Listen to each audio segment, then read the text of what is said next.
Anda kembali di Anyo Sore, pemirsa. Sekjen PBNU mengecam keras aksi perusakan Masjid Ahmadiyah di Kabupaten Sintang, Kalimantan Barat. Aparat keamanan diminta mengusut tuntas kasus ini dan menangkap provokator di balik perusakan tempat ibadah tersebut.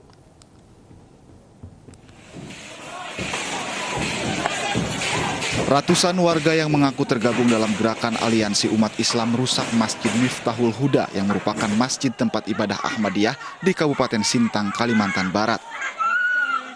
Sejumlah anggota TNI Polri mencoba mengamankan warga, namun banyaknya warga membuat aparat tak bisa berbuat apa-apa. Selain merusak masjid, massa mencoba membakar masjid dengan melempari botol plastik yang diisi bensin. Sekjen PBNU Helmi Faisal Zaini mengecam keras aksi perusakan ini. Ia meminta masyarakat menahan diri agar tidak main hakim sendiri. Terlebih Indonesia adalah negara hukum. Mari kita selesaikan segala perbedaan yang ada ini dengan musyawarah untuk mufakat, tidak kemudian main hakim sendiri, karena kita bukanlah negara barbar, tapi kita adalah negara dengan koridor hukum dan perundang-undangan yang berlaku. Marilah kita hormati hukum dan perundang-undangan itu. Yang kedua, kepada semua pihak, mari tetap tenang, tidak terpancing dengan upaya provokasi untuk memecah belah bangsa. Marilah kita senantiasa kedepankan husnuzon kita, prasangka baik kita, sehingga kita dapat terus membangun kebersamaan secara baik. Sementara itu, Menteri Agama Yakut Holil Qaumas menyebut aksi perusakan tempat ibadah ini sebagai pelanggaran hukum. Aparat keamanan diminta untuk mengusut tuntas kasus ini. Kita ke informasi lain, pemirsa. Tokoh agama Haikal Hasan bersama perwakilan pemuka agama dan perwakilan wanita Indonesia mendeklarasikan Majelis Penderitaan Rakyat yang disingkat dengan nama MPR. Majelis ini diharapkan menjadi wadah bagi rakyat yang dinilai menderita saat ini karena kebijakan pemerintah yang tidak berpihak.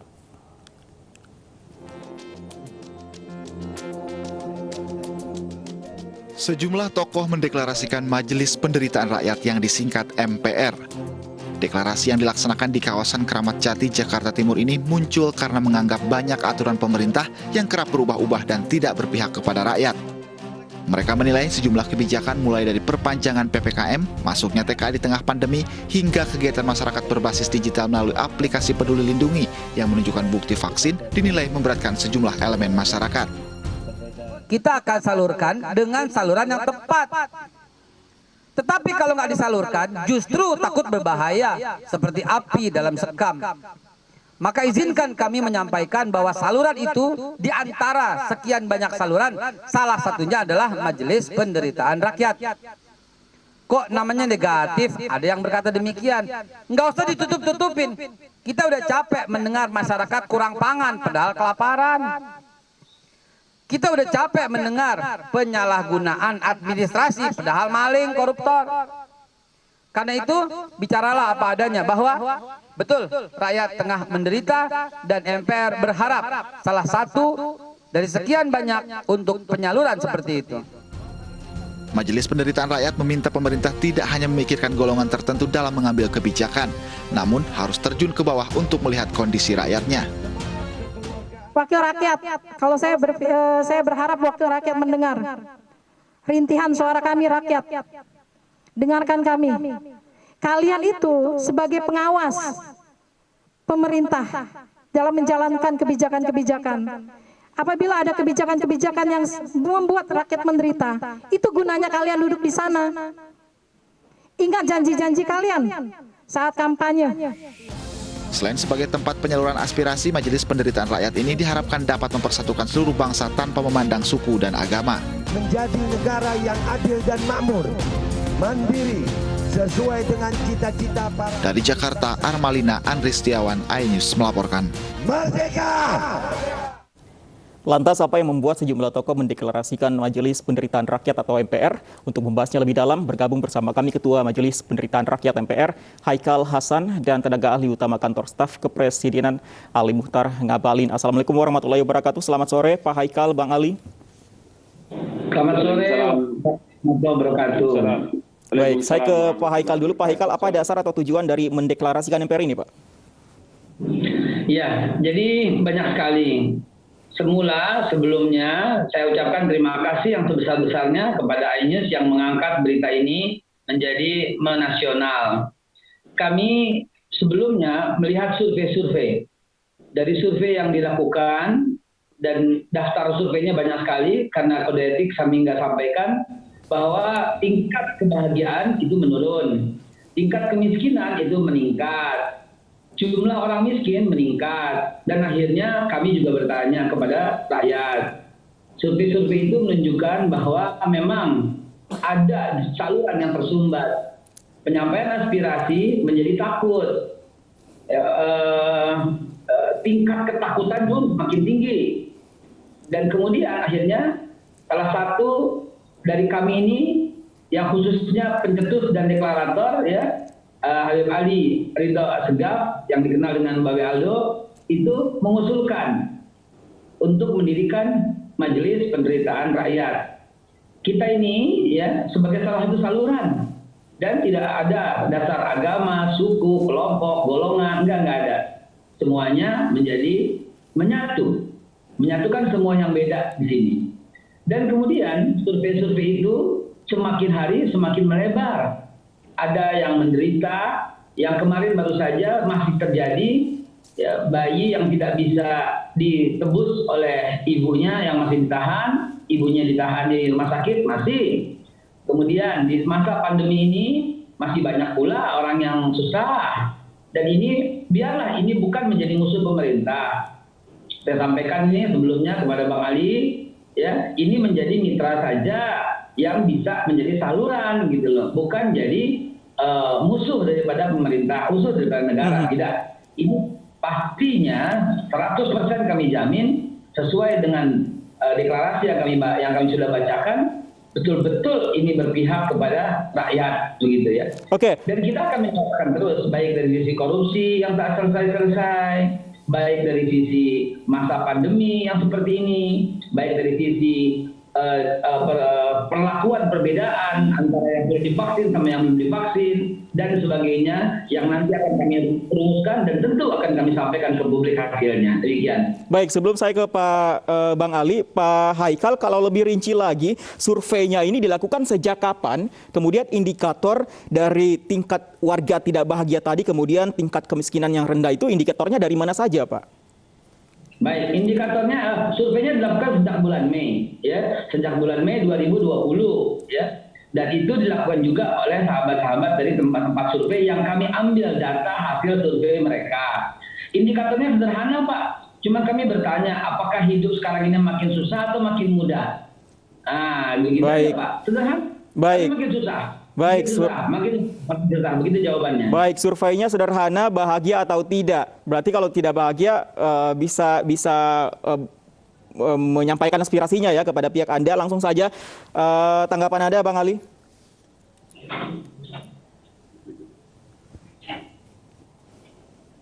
Bang Ali, silakan tanggapan Anda. Tanggapan istana seperti apa? Oke, sayang sekali kita masih mengalami kendala komunikasi dengan Bang Ali. Pak Haikal, ketika setelah ada warga yang menyatakan bahwa dia tidak bahagia dengan kondisi saat ini, kemudian apa yang dilakukan oleh MPR ini? Baik, deklarasi baru saja dilakukan hari ini, ya, dan hari ini juga ada yang melapor.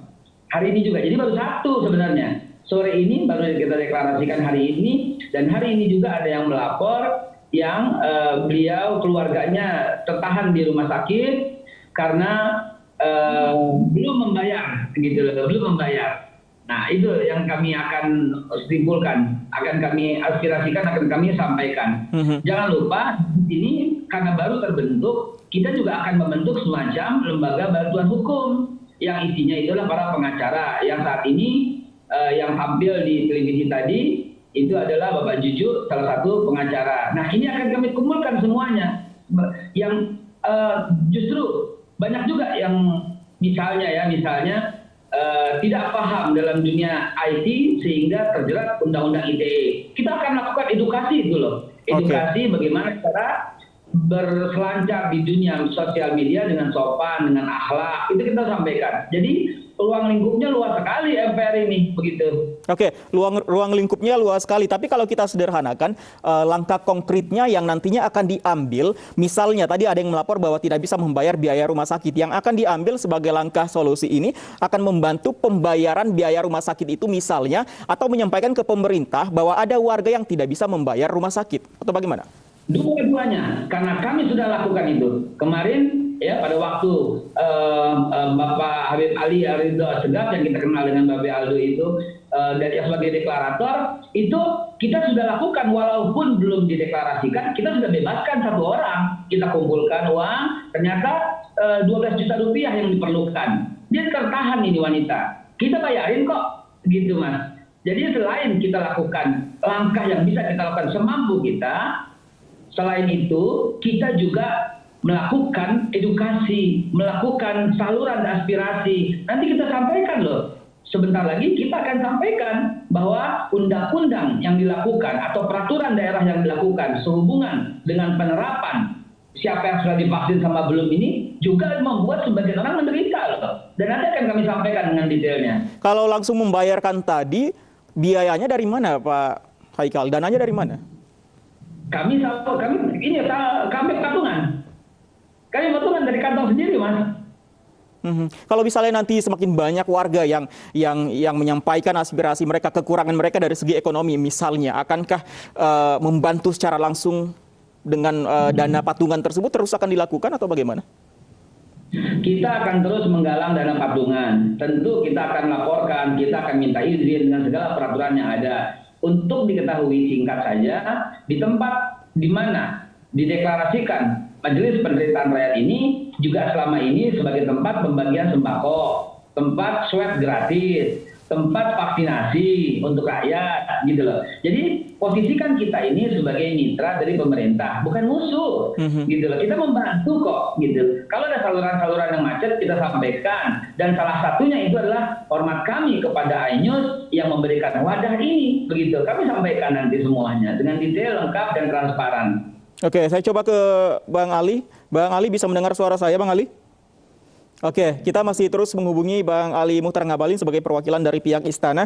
Tapi berbicara mengenai Istana, Pak Haikal, apakah sebelum deklarasi ini ada koordinasi atau konfirmasi kepada pihak Istana bahwa akan ada deklarasi MPR ini? Tidak, kami hanya sampaikan di sosial media secara umum, gitu ya. Karena setelah ini, setelah tersusun pengurus, ada ketua, ada sekjen yang resmi yang akan kita angkat ya berdasarkan ADART kami, nanti kami laporkan. Ini baru sekedar deklarasi. Nanti susulan pengurus lengkap, lalu aksi-aksi yang akan kami lakukan tentu bukan aksi kejahatan ya, tapi aksi dalam rangka tetap dalam koridor perundangan yang ada di negara ini, itu akan kami sampaikan. Agenda-agenda kami setahun bahkan kami sampaikan ke publik. Kami punya agenda loh setahun. MPR ini, apa agendanya? Kami sampaikan. Semua akan kami sampaikan secara transparan. Sekali lagi untuk ditekankan, di MPR nggak ada agama, suku, ras, kelompok, golongan, nggak ada. Semuanya menjadi satu. Yang kita junjung itulah kebinekaan, Bhinneka Tunggal Ika, kita junjung Pancasila dan Undang-Undang Dasar 45. Oke, tapi kalau tadi Anda mengatakan bahwa ruang lingkup ini masih luas, sesuai ADART yang mungkin masih disusun atau tentu sudah ada bayangan, sebenarnya ini adalah murni untuk membantu warga yang menurut Anda, pihak Anda ini menderita, atau jangan-jangan ini adalah sebagai wadah kritisi pemerintah? Wadah pengkritik pemerintah bisa jadi, karena pemerintah butuh loh. Pak Jokowi loh yang mengatakan itu. Rindu dengan kritik, itu kita sampaikan dengan cara yang baik, yang santun, yang menjaga akhlak kepada pemimpin, sangat kita jaga pokoknya. Mudah-mudahan MPR ini satu wadah di mana semakin hari semakin membesar, semakin sebagai aspirasi. Bukankah sebagian warga merasa macetnya saluran untuk melaporkan kepada DPR? Bukankah sebagian warga merasakan hal itu kepada MPR juga? Bukankah saya sendiri juga pernah merasakan kemacetan untuk berdialog kepada MPR DPR? Nah, mudah-mudahan ini menjadi saluran. Justru kalau umpamanya disalurkan, kita jadi mitra pemerintah yang baik. Karena apa? Karena apabila pendapat, saran, keluhan, dalam tanda kutip penderitaan tidak disalurkan dengan baik, justru akan menimbulkan api dalam sekam. Jadi, prasangka baik saja, Jangan prasangka buruk dulu. Baik. Kita ini adalah mitra, begitu. Baik, saya coba sapa lagi Bang Ngabalin. Bang Ngabalin masih bisa mendengar suara saya? Ya, terima kasih. Bang Ngabalin? Ya, saya dengar. Bang Ali, suara saya jelas ya? Oke, Bang Ali, langsung saja tanggapan Anda terkait dengan deklarasi Majelis Penderitaan Rakyat ini. Ya, terima kasih ya untuk Ustadz Haikal, Babe Dr. Haikal Hasan. Pertama saya mengucapkan selamat atas deklarasi organisasi baru Majelis Penderitaan Rakyat.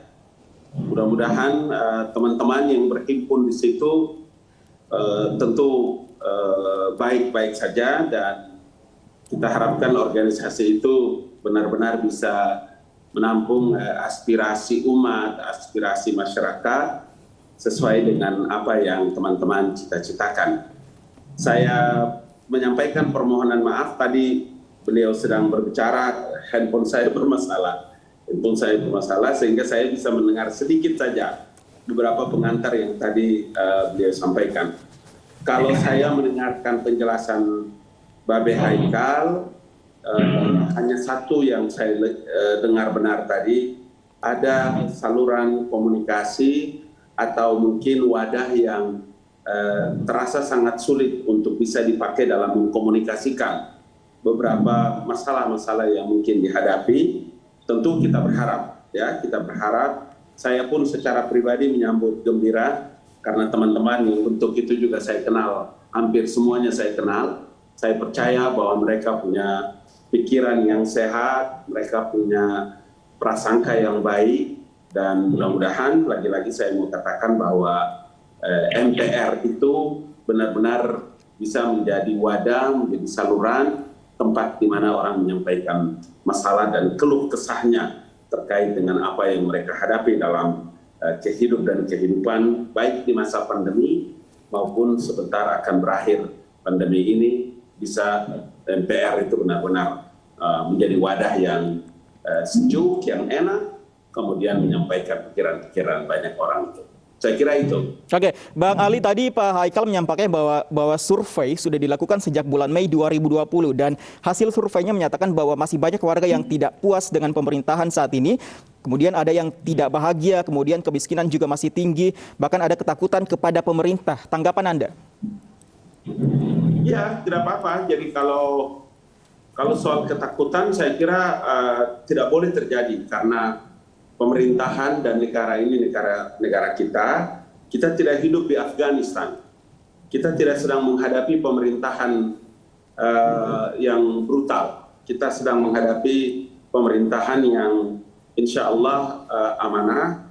Kemudian pemerintahan yang kita pilih, pemerintahan yang de facto, de jure ada dan terus bekerja untuk melaksanakan amanah-amanah Undang-Undang Dasar 1945 telah memberikan yang terbaik pada kepentingan bangsa dan negara dan masyarakat. Karena itulah saya kira pembentukan MPR sendiri itu sesungguhnya adalah tempat yang saya kira seperti awal saya katakan, benar-benar mudah-mudahan bisa menjadi organisasi, menjadi wadah untuk menyalurkan banyak pikiran, aspirasi dari masyarakat. Oke, Bang Ali, nantinya misalnya ada masukan-masukan atau aspirasi dari masyarakat yang disampaikan kepada pihak MPR, kemudian nantinya pihak MPR akan menyampaikan kepada pihak pemerintah. Langkah yang akan diambil oleh pemerintah seperti apa, Bang? Belum tahu, kita belum tahu sekarang. Nanti apa yang teman-teman lakukan, apa yang kawan-kawan nanti akan lakukan terkait dengan gagasan-gagasan besar dan pikiran-pikiran yang hendak dan akan dilakukan, kita tunggu. Sampai sekarang kita belum tahu. Mudah-mudahan dalam waktu yang tidak terlalu lama, secepatnya organisasi ini bisa menjalankan fungsi visinya dengan baik. Itu saja. Pak Haikal, nanti mekanisme menyampaikan bahwa ada warga yang tidak puas misalnya, atau ada warga yang berada di bawah garis kemiskinan, kepada pihak istana, mekanisme penyampaiannya seperti apa, Pak Haikal? Oh, bukan kepada pihak istana. Tentu kepada wadah yang sesuai. Misalnya, ketika adanya unsur-unsur pelanggaran terhadap ITE, ya tentu kepada jalurnya. Misalnya kita minta juga loh pendidikan, pengarahan, dari misalnya cybercrime police misalnya. Kalau urusannya penyaluran kepada DPR misalnya, tentu kita akan bersama-sama ke DPR RI untuk menyampaikan gitu loh. Misalnya lagi masalahnya di bidang vaksin nih ya, vaksin. Tentu kita akan salurkan kepada siapa? Satu, pembuat kebijakan misalnya, siapa? Gubernur misalnya. Atau kepada Departemen Kesehatan sesuai dengan salurannya gitu loh. Kepada Pak Ali Mukhtar Ngabalin di KSP ya kita cuman sampaikan tembusan. Tembusan barangkali bisa dilipus oleh Bang Ali itu. Oke. Silakan Bang Ali. Iya, itu yang tadi saya bilang bahwa pembentukan MPR, kalau saya lihat sekilas dari tayangan yang ditampilkan oleh iNews TV, ini kan semua teman-teman saya. Apalagi ketua umumnya adalah Babe Haikal, doktor. Artinya bahwa saya bangga, saya senang karena dengan pembentukan MPR ini, Majelis Penderitaan Rakyat, ya ini kan sama seperti organisasi ini menjalankan amanah penderitaan rakyat, itu loh. Jadi enak, kan enak. Alam demokrasi ini terbuka, pemerintahannya juga terbuka. Kemudian teman-teman begitu ikhlas dan teduh bisa melaksanakan organisasi ini dengan baik, sehingga semua penderitaan-penderitaan yang mungkin dirasakan atau dialami oleh masyarakat, kita berharap organisasi ini bisa benar-benar bisa bekerja. Dan tentu ya sebagai orang yang ada di unit kerja Presiden, hari ini ada dalam organisasi pemerintahan di Indonesia, di negara kita, saya tentu akan terus membangun komunikasi dengan kawan-kawan, dengan Bapak Haikal dan lain-lain, agar kalau saya juga bisa memperpanjang, meneruskan pesan apa yang nanti diperjuangkan oleh teman-teman MPR. Oke, saya ke Pak Haikal lagi. Pak Haikal, kalau warga yang misalnya nanti akan menyampaikan aspirasinya, mekanismenya seperti apa Pak ke MPR ini? Ya, mekanismenya satu, setiap warga yang melapor harus dilengkapi dengan semua identitas. Yang kedua, bukan sembarang lapor, tapi apabila yang dirasakan ketidakadilan harus ada fakta dan buktinya. Baru kita bisa menerima dan menyalurkan itu. Tanpa ada fakta dan bukti, tanpa ada identitas yang jelas, tentu kita akan menolak. Yang kita sampaikan bukan hoaks, bukan fitnah, bukan mencaci, memaki, bukan. Tapi suasana yang dibangun harus suasana yang dibangun atas dasar sosial, masyarakat. Semuanya, sebagaimana yang tadi diikrar, dipimpin oleh Babe Aldo, ikrarnya sebagai pencetus, ya, bahwa kami MPR berjanji dan berikrar bersama untuk majunya Indonesia menjadi negara adil, makmur, mandiri, sesuai dengan cita-cita para pendiri bangsa, sesuai dengan cita-cita Pancasila dan Undang-Undang Dasar 1945, sesuai dengan peraturan hukum konstitusi serta undang-undang yang berlaku. Jadi ada yang kawal, ada bagian hukumnya. Sebagaimana yang tadi Bang Ali sampaikan, Ketua Umum, kita belum sampai ke sana, kita lagi susun ya yang baik, semua susunannya nanti akan kita sampaikan secara pribadi khusus. Saya akan sampaikan juga ke Bang Ali ya sebagai laporan. Itu ada lengkap susunannya, semuanya akan kami sampaikan. AED, anggaran dasar, anggaran rumah tangga, semua akan kami sampaikan secara detail. Oke, akan diterimakah koordinasi yang akan dilakukan nanti pihak MPR ke pihak istana, Bang Ali? Ya pasti. Dan ini kan bagus sekali ini, visi misinya bagus. Saya senang sekali kawan-kawan yang punya visi, kawan-kawan punya misi. Tadi menarik itu. Jadi kalau organisasi ini dia bisa menginventarisir beberapa anggota dengan baik, kemudian masalah-masalah yang dihadapi oleh umat, oleh masyarakat, kemudian data-data, fakta-fakta yang akurat dengan berbagai dokumen, data-data pribadi yang baik. Itu artinya bahwa saya berharap tentu organisasi ini akan memberikan menjadi satu wadah yang baik, kemudian administrasi yang baik, kemudian manajemennya juga manajemen yang baik, dan tentu kawan-kawan di sana. Tadi saya lihat ada beberapa tokoh yang saya tahu kapasitas dan kemampuan mereka ya, termasuk Dr. Babe Haikal ini kan kita tahu. Ya, karena itulah saya dengan sukacita menyambut kehadiran MPR ya, Majelis penderitaan rakyat. Mudah-mudahan organisasi ini benar-benar bisa baik dan bisa terus kita kerjasama. Saya dengan senang hati selalu siap dan kalau nanti diamanahkan, dipercayakan untuk bisa membangun koordinasi, tentu saya sangat siap. Baik. Masih terlalu dini baru dideklarasikan hari ini. Kita akan tunggu akan bermuara seperti apa MPR ini. Yang jelas kita harapkan tentunya akan membawa perubahan yang lebih baik untuk masyarakat. Terima kasih Pak Haikal, Bang Ali untuk waktunya bersama kami di Anju Sore. Selamat sore. Assalamualaikum warahmatullahi wabarakatuh.